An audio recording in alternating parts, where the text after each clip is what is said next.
What's up, everybody? My name is Slim, and we just got more news about the 11/25 spoilers. Today, I'm gonna be going over the full spoilers. There's some crazy reveals going on. What happened to Saturn after he ended up losing to Luffy, and more are gonna be going on this chapter. So I'm excited to be going over it. If you do like my content, make sure to hit that like button. I really appreciate it. If you're new to my channel and you want more One Piece content, make sure to subscribe to this channel. In that comment section, let me know what your favorite spoiler is for this chapter so far, and also let me know if you think Elbaf's off to a great start. Let's go ahead, get into these spoilers right now. Chapter 11/25, How to Define Death.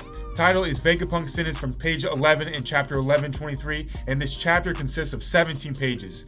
Ogre Child Yamato's Golden Harvest Surrogate Pilgrimage, Volume 13. Yamato arriving at Oden's castle. This is being rebuilt and found that the carpenter Minatomo is now missing.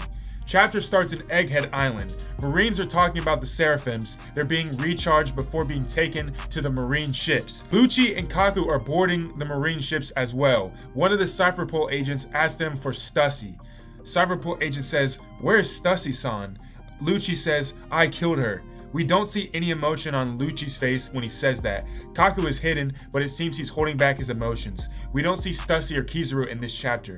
Cut to Saturn. He's remembering what happened in Mariejois 200 years ago. Saturn was the one that 200 years ago ordered a group of scientists to then destroy a giant robot named Emeth, but they chose to hide it instead to study it in secret. Then Saturn talks with the 9 vice admirals. Saturn says they got everything they came for, the power plant, York, and even Punk Records, but they also suffered from a great failure. The vice admirals apologize and say they will go to Elbaf immediately to catch Straw Hat, but Saturn then says that's not necessary. The greatest failure we made is allowing Vegapunk's message to be broadcasted throughout the world. Doberman says, Saint Saturn, as a soldier of the government, I would like to ask this question. If our action is considered a failure, then does that mean Vegapunk told the truth in his message? Without a word, Saturn blows up Doberman's head with his powers. Guillotine says, Vice Admiral Doberman. The Marines say, wake up the medical team. Vice Admiral. Cut to the labo phase. York notices that the cloud machine is working by itself. She tries to stop it, but it's too late, and Punk Records, the upper part of the giant egg,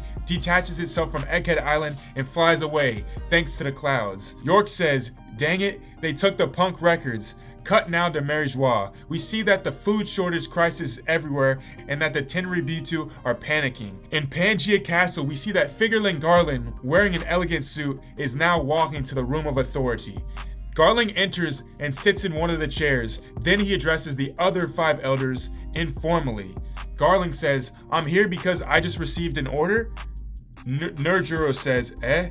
Workery says, what is with your tone, Garling? Watch your mouth. From this moment on, the Vegapunk York will be placed under my direct command, and I will assume the position of the warrior god of science and defense. Mars says, it can't be. I think we might be getting a text caption saying that Figureling Garland has a title of warrior god of science and defense now. Garland then says, it will get messy from here. The world will also be in a state of turmoil like never seen before. Let's make this world a better place together, my fellow elders. Garland uses the kanji of star.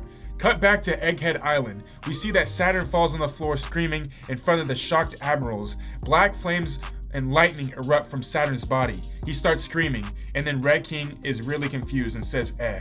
Saturn is then thinking, it couldn't be, and then he thinks of Imu-sama. We see that Saturn's body rapidly grows older and wrinkled like a mummy. The vice admirals are still shocked and they don't know what to do. Then Imu says, Saturn, why did you let Joy Boy escape? Saturn then thinks, please have mercy, his powers are so unpredictable. And then he screams. There's a huge explosion of black flames and lightning after the flames dies down, and only Saturn skeletons remain on the floor. Cut now to the Punk Records. It's then flying in the sky over the sea, far away from Egghead Island. We discover that Shaka, Edison, Pythagoras, and Atlas are alive, and they are talking about York and Punk Records.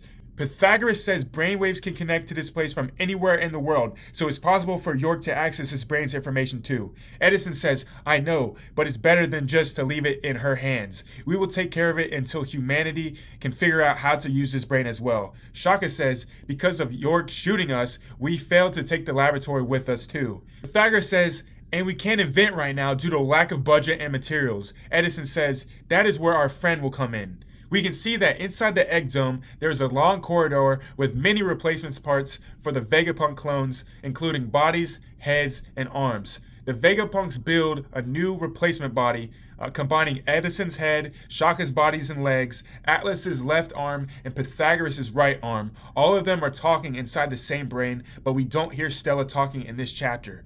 Edison says, "There, what do you think?"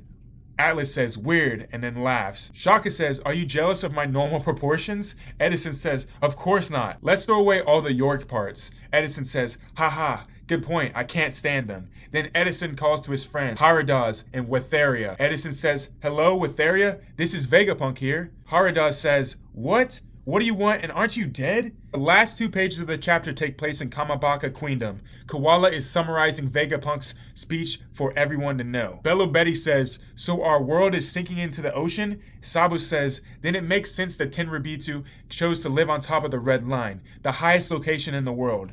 Ivankov says, "And that's why the world government ordered slaves to build giant bridges at Tequila Wolf, Vodka Wall, Rum Wolf, and Bourbon Wolf since 700 years ago." Karasu says, "Yes, they all have a purpose."